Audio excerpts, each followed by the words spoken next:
اور جو اسلام آباد ہائی کورٹ ہے وہاں پر کس طرح سے ججز عمران خان صاحب کے جو فیصلے ہیں وہ دے رہے ہیں، اور اس میں جو کردار ہے وہ جو سابق وزیر قانون ہیں اعظم تارڑ صاحب کا، اور اس کے علاوہ جو رانا ثناءاللہ صاحب تھے وزیر داخلہ، بڑا اہم کردار تھا، فیڈرل گورنمنٹ کا بڑا اہم کردار تھا۔ اب اسٹیبلشمنٹ کے سامنے تو وفاقی حکومت تھی، کابینہ تھی، تو وہ سارا معاملہ جو ہے سامنے سے وہ مینیج کر لیتی تھی۔ جب وہ بیچ میں سے شیلڈ نکل گئی تو پھر جوڈیشری کو موقع مل گیا کھیلنے کا، بندیال صاحب اور ان کے جو دیگر ساتھی ہیں۔ تو یہی وجہ ہے، میں نے پچھلے ایک ویلاگ میں آپ کو بتایا ہے کہ جو اب کیئر ٹیکر کابینہ بنی ہے وہ راتوں رات اسی وجہ سے بنی ہے کہ یہ جو سپیس آ گئی تھی بیچ میں، اور جس سے جو مبینہ طور پر سپریم کورٹ کے جو کچھ ججز ہیں وہ اپنے فائدے کے لیے استعمال کرنا چاہ رہے تھے، تو وہ سپیس جو ہے وہ فل کر دی گئی ہے۔ اور میں نے آپ کو یہ بتایا تھا کہ بڑے تگڑے کسی وزیر داخلہ کو یہ لے کے آئیں گے، اور جو عمران خان صاحب ہیں یا پی ٹی آئی کے سپورٹرز ہیں، اگر رانا ثناءاللہ صاحب آپ کو اتنے برے لگتے تھے نا، تو یہ جو اب سرفراز بگٹی صاحب آئے ہیں، تو سرفراز بگٹی صاحب آپ کی پارٹی کے ساتھ وہ کریں گے کہ جو رانا ثناءاللہ صاحب ہیں نا، وہ بھی آپ کو ہیرے لگیں گے، آپ کو راجے لگیں گے، شہزادے لگیں گے آپ کو۔ آپ کہیں گے رانا ثناءاللہ صاحب تو بڑا اچھا انسان ہے، وہ ٹھیک تھا، یہ تو بہت ظالم ہے۔ تو یہ سرفراز بگٹی صاحب کو اسی وجہ سے ہی لایا گیا، یہ میں آپ کو پہلے بتا رہا ہوں۔ اور اس کے علاوہ جو وزیر قانون آئے ہیں احمد عرفان صاحب، وہ بھی پتہ چل جائے گا۔ اور جو اسٹیبلشمنٹ ہے یا جو کیئر ٹیکر گورنمنٹ ہے، اس نے اہم عہدوں پر لوگوں کو تبدیل نہیں کیا، جیسے جو اٹارنی جنرل آف پاکستان ہے عثمان منصور عوان صاحب، ان کو تبدیل نہیں کیا، ڈاکٹر توقیر شاہ صاحب کو تبدیل نہیں کیا، احد چیمہ صاحب ہیں، اور اس کے علاوہ جو محب علی صاحب ہیں ان کو انہوں نے تبدیل نہیں کیا ہے۔ تو آئندہ آنے والا جو وقت ہے وہ عمران خان صاحب کے لیے کیئر ٹیکر گورنمنٹ کی طرف سے بہت مشکل ہوگا، بہت زیادہ مشکل ہو جائے گا ان کے لیے۔ اور پی ٹی آئی کے جو اہم رہنما ہیں ان کی گرفتاریوں کا بھی بہت زیادہ خدشہ ہے، اور یہ جو چھپے ہوئے ہیں، جو روپوش ہیں، جن میں فاروق حبیب صاحب ہیں، حماد اظہر صاحب ہیں، اس کے علاوہ کہا جاتا ہے مراد سعید صاحب کا ویسے زیادہ لگتا ہے کہ وہ کہیں ہیں کسی کے پاس، تو مفرور نہیں لگتے۔ اور جب ان کا میڈیا میں کوئی نام وغیرہ آتا ہے نا، تو ان کے ٹویٹر سے کوئی نہ کوئی ٹویٹ ہو جاتا ہے جس سے یہ ظاہر ہوتا ہے کہ وہ مفرور ہیں۔ تو دیکھتے ہیں آئندہ آنے والے دنوں میں کہ کب ان کی گرفتاری ظاہر ہوتی ہے، لیکن یہ ہے کہ ان سب کا جو ٹرائل ہونا ہے وہ ملٹری کورٹس میں ہی ہونا ہے۔ اور یہ جو سرفراز بگٹی صاحب کا معاملہ ہے، یہ عمران خان صاحب کے لیے اور پی ٹی آئی کے رہنماؤں کے لیے بہت زیادہ مشکلات کریٹ کریں گے۔ ایک اور اہم خبر کہ عمران خان صاحب کے حوالے سے جو سائفر چوری کا معاملہ ہے، اس میں ایف آئی اے نے، جیسا کہ میں نے آپ کو بتایا تھا کہ انہوں نے عمران خان صاحب سے اٹک جیل میں تحقیقات کی ہیں، اور ایف آئی اے کا جو انسداد دہشت گردی ونگ ہے اس نے عمران خان صاحب کے خلاف ایف آئی آر بھی درج کر لی ہے۔ اور میں نے آپ کو 2-3 دن پہلے ہی بتایا تھا یہ بات کہ عمران خان صاحب کے نے جو یہ سازش کی ہے، اور ان کی جو ٹیم ہے، یہ جو شہباز گیل صاحب وغیرہ ہیں اور جو دیگر امریکہ میں ان کی شخصیات رہتی ہیں، ان کے جو رہنما رہتے ہیں، انہوں نے اپنے اثر و رسوخ پہ، پیسوں کے بلبوتے پر جو آرٹیکل پبلش کروایا ہے، اور سارے کا سارا وہی آرٹیکل پبلش کروایا ہے جو عمران خان صاحب اپنا بیانیہ بناتے رہے ہیں۔ تو اب اس پر ایف آئی اے وزارت خارجہ سے تحقیقات کرنے جا رہا ہے، اور پھر جو وزارت خارجہ سے ایف آئی اے نے تحقیقات شروع کر دی ہیں، اور انہوں نے باقاعدہ بتا بھی دیا ہے۔ اور میں نے یہ آپ کو بتایا تھا کہ عمران خان صاحب کے خلاف ابھی ایف آئی آر درج ہوگی، اور ایف آئی آر درج ہو گئی۔ اب ایف آئی اے نے جو وفاقی حکومت ہے اس سے یہ گزارش کی تھی، ریکویسٹ کی تھی کہ انہیں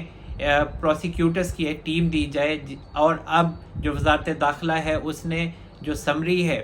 وہ وزارت قانون کو بھجوا دی ہے، اور کابینہ تو معرض وجود میں آ ہی چکی ہے۔ تو جو پروسیکیوٹرز کی ٹیم ہے اس میں جو خاور شاہ صاحب ہیں، اس کے علاوہ رضوان عباسی صاحب ہیں اور ذوالفقار نقوی صاحب ہیں، اور یہ اسسٹ کریں گے ایف آئی اے کو. اور عمران خان صاحب کا جو یہ کیس ہے سائفر کی چوری کے حوالے سے اب یہ آگے چلے گا، اور عمران خان صاحب کی اس میں بھی گرفتاری ڈل جائے گی، کیونکہ عمران خان صاحب کے حوالے سے جیسے کہا جاتا ہے کہ آرٹیکل 6 کا ان پر کیس ہو سکتا ہے. بہت سے لوگ یہ بات کہتے ہیں، تو ان پر آفیشیل سیکرٹ ایکٹ کے تحت ریاست چاہتی ہے کہ کیس چلے، اور آگے چل کے عمران خان صاحب کے لیے اس میں بھی جو 3 سال کی سزا ہے غالباً وہ ہو جائے گی. اور انہوں نے جو نئی ترامیم کی ہیں اور یہ جو کابینہ آئی ہے معرض وجود میں، تو یہ اس سپیس کو فل کیا گیا ہے جو 2 دن پہلے ملٹری اسٹیبلشمنٹ محسوس ہوتا تھا ایسا، حالانکہ وہ پیچھے نہیں ہٹی تھی، لیکن محسوس یہی ہوتا تھا کہ وہ پیچھے ہٹتی دکھائی دے رہی ہے، اور جو چیف جسٹس امرتا بندیال صاحب ہیں وہ حاوی ہوتے ہوئے دکھائی دے رہے ہیں. لیکن میں نے آپ کو یہ بات اور بھی کہی تھی کہ جو کیئر ٹیکر گورنمنٹ آئے گی وہ بہت زیادہ تگڑی ہوگی، اور ایسی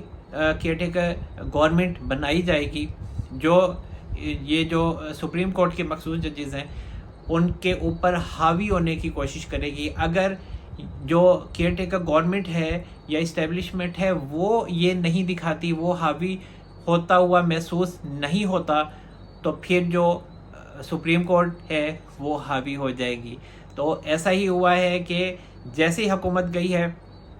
تو جو سپریم کورٹ کے کچھ ججز ہیں یا ہائی کورٹ کے کچھ ججز ہیں، 2 ججز ہیں، تو انہوں نے حاوی ہونے کی کوشش کی ہے، سپیس نکالی ہے، اور اب اسی وجہ سے پھر راتوں رات کابینہ جو ہے وہ ایمرجنسی میں ان سے حلف لیا گیا ہے اور سپیس کو ختم کر دیا گیا ہے. لیکن بہت سے لوگ جیسے یہ کہتے ہیں کہ جو چیف جسٹس امرتا بندیال صاحب ہیں وہ کوئی پھڈا نہیں ڈالیں گے اور وہ آرام سے چلے جائیں گے. میں ابھی بھی اسی بات پہ قائم ہوں کہ جہاں انہیں موقع ملے گا وہ ضرور اسٹیبلشمنٹ کے لیے، ملٹری اسٹیبلشمنٹ کے لیے پرابلم کریٹ کر سکتے ہیں. اور جو کیئر ٹیکر گورنمنٹ ہے اس کے لیے بھی معاملات جو ہیں وہ کچھ نہ کچھ گڑبڑ ہو سکتے ہیں. لیکن یہ ہے کہ اب چیف جسٹس امرتا بندیال صاحب کوئی بھی فیصلہ کر دیں تو اب ان کے فیصلے کو مانا نہیں جائے گا، کیونکہ جو آنے والے چیف جسٹس ہیں قاضی فائز عیسیٰ صاحب، وہ پہلے ہی چیف جسٹس امرتا بندیال صاحب کے بینچ کے اوپر ہی سوال اٹھا چکے ہیں، اعتراض کر چکے ہیں کہ یہ جو بینچ بنائے ہیں انہوں نے یہ غیر آئینی ہیں، یہ غیر قانونی ہیں، اور یہ بینچ تب تک نہیں بن سکتے جب تک پریکٹس اینڈ پروسیجر بل کا اطلاق نہیں ہو جاتا. اور چیف جسٹس جو نامزد ہیں قاضی فائز عیسیٰ صاحب، انہوں نے یہ کہا ہے اور ان کی یہ ریکوائرمنٹ ہے چیف جسٹس امرتا بندیال صاحب کے سامنے کہ پہلے اگر آپ یہ چاہتے ہیں کہ میں آپ کے بنائے گئے بینچ میں بیٹھوں، جو ملٹری کورٹس میں سویلینس کے ٹرائل کے حوالے سے بینچ بنایا تھا بندیال صاحب نے 9 رکنی، اور قاضی صاحب کو اور سردار طارق مسعود صاحب کو بھی اس میں شامل کیا گیا تھا. خیر انہوں نے سیاست کھیلی تھی، لیکن قاضی صاحب نے ان کو کلین بولڈ کر دیا تھا اور کہا تھا کہ اسی میں یہ کہا تھا کہ یہ غیر آئینی اور یہ غیر قانونی بینچ ہے، اور جو اگر آپ چاہتے ہیں کہ میں اس بینچ میں بیٹھوں تو پہلے آپ پریکٹس اینڈ پروسیجر بل کے اوپر جو آپ نے سٹے کیا ہوا ہے غیر قانونی، آپ اس کو ہٹائیں اور پریکٹس اینڈ پروسیجر بل کا اطلاق کریں. مشاورت سے بینچز بنے، معاملات کو دیکھیں، 3 سینئر ججز کا جو کمیٹی ہے وہ بنے اور وہ پھر فیصلہ کرے کہ کون سا کیس کس جج کے پاس لگنا ہے. ابھی تو بندیال صاحب جو ہیں بیچارے اچھے اخلاق کے مالک ہیں، گڈ ٹو سی یو بھی کہتے رہتے ہیں وہ لوگوں کو، تو اب ان کو جو ہے ریاست ہے وہ انہیں گڈ ٹو سی یو کہنے والی ہے. اور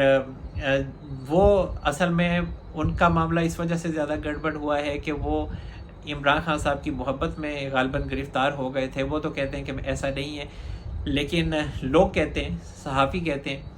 تو اسی وجہ سے انہوں نے مخصوص ججز کے سامنے عمران خان صاحب کے جو کیسز تھے وہ لگائے، اور عمران خان صاحب کو ڈیفینیٹلی بہت زیادہ ریلیف ملا. اور اب عمران خان صاحب جس طرح سے اسلام آباد ہائی کورٹ کے چیف جسٹس عامر فاروق صاحب کے خلاف ہو گئے اور انہوں نے جس طرح سے ان پر عدم اعتماد کیا، تو یہی عامر فاروق صاحب تھے جو عمران خان صاحب کو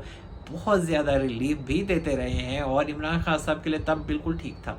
جب عمران خان صاحب کو ریلیف ملتا رہے تب وہ بندہ اچھا ہے، عمران خان صاحب کو فائدہ ہوتا رہے اس سے اچھا بندہ کوئی ہو ہی نہیں سکتا، اور عمران خان صاحب کو جو پیسے دیتا رہے اس سے اچھا بندہ کوئی ہو ہی نہیں سکتا۔ وہ پارٹی کا بہت جو ہے وہ سجن ہے، اور عمران خان صاحب کے قریب اگر آپ نے ہونا ہے تو پھر آپ کو پیسے دینے پڑیں گے، پیسے لگانے پڑیں گے۔ تو وہ جو بندہ ہے جو آپ کی پارٹی کو پیسے دے گا، عمران خان صاحب کو پیسے دے گا، جتنے پیسے وہ دے گا وہ اسی حساب سے اس کو عہدہ بھی ملے گا، اور وہ کور کمیٹی کا بہت جلدی رکن بھی بن جائے گا۔ اور یہی عمران خان صاحب کے ساتھ ہوتا رہا ہے، اور عمران خان صاحب کے جو قریبی ساتھی ہیں وہ اس بات کا اظہار ہمیشہ سے کرتے رہے، چاہے وہ عبدالعلیم خان صاحب ہوں یا جہانگیر ترین صاحب ہوں، اور وہ سب لوگ عمران خان صاحب کو چھوڑ گئے، اکبر شیر بابر صاحب عمران خان صاحب کو چھوڑ گئے، اور جسٹس وجیہ الدین صاحب ان کو چھوڑ گئے۔ سب نے اسی بات کا ہی